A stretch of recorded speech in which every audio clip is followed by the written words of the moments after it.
And welcome back to the mighty Ogo. That's for you, Chair. Last time you were here last week, we focused on infrastructure. So it's only appropriate we pivot back to fiscal matters.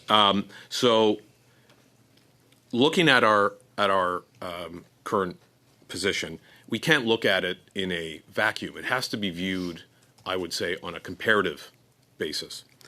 So Canada still maintains its AAA credit rating, and its current debt to GDP ratio is, I think, 2.2%.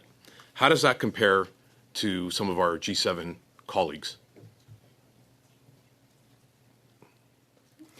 I can add one. No. To Canada relative to other countries is in a more favorable, if you look at the numbers, in a more favorable situation immediately. I would say, like for myself, the analogy is, I don't know, you're 200 pounds overweight and you have 50% body fat, and everybody else in your group, in your weight loss group, has 75% body fat and is like 400 pounds overweight and can't get out of bed.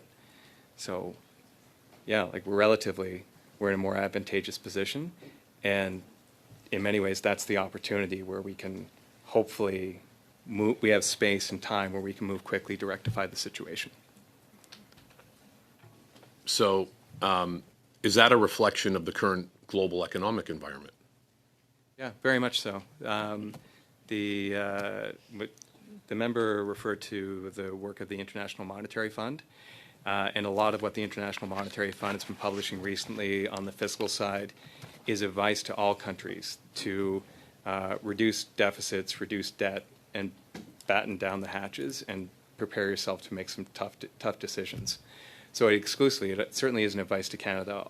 All other countries, and as I mentioned last week, there are some countries looking at France and looking at the UK where their financial markets are certainly rockier than ours right now, certainly in terms of debt issuance. So relatively speaking, we're in a more favorable position. It, at the same time, doesn't obviate the fact that the path that we're on right now isn't sustainable. And we might have more time than those other countries, but we're going to end up in a very similar place without changes. Right. How much time do I have, Chair? 2.5. Oh, yes, I have another 2.5 minutes?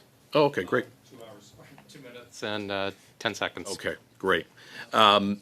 So another question, obviously. You project, so we're on a good fiscal path, or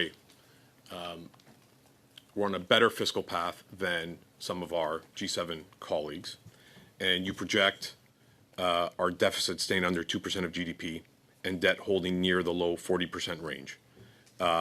Would you agree that these kinds of thresholds are really, in practice, fiscal anchors that signal some discipline?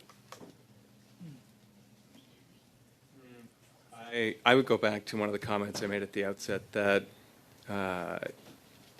like the most important word in the release this morning was unsustainable. I don't know, we didn't choose it carelessly. I've been in the office for 17 years. I was working in the federal government putting together budgets for 10 years prior to that. You got to be you choose these words with prudence and care. And certainly we don't want to be alarmist. And at the same time, the current path we're on in terms of federal debt as a share of the economy is unsustainable.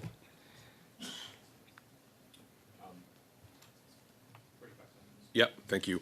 Coming back to our credit rating. Obviously, it's a fairly internationally recognized standard in terms of how sustainable our fiscal position is. How does that compare to some of our G7 colleagues? We, relatively speaking, again, similar to the fiscal metrics, we end up being further ahead or closer to the top of the group. Thank you. Great. Before we go to Mr. Gill, just to follow up on Mr. Gasparo's comment, I do get a royalty every time someone calls it the Mighty Ogo, so please continue with that.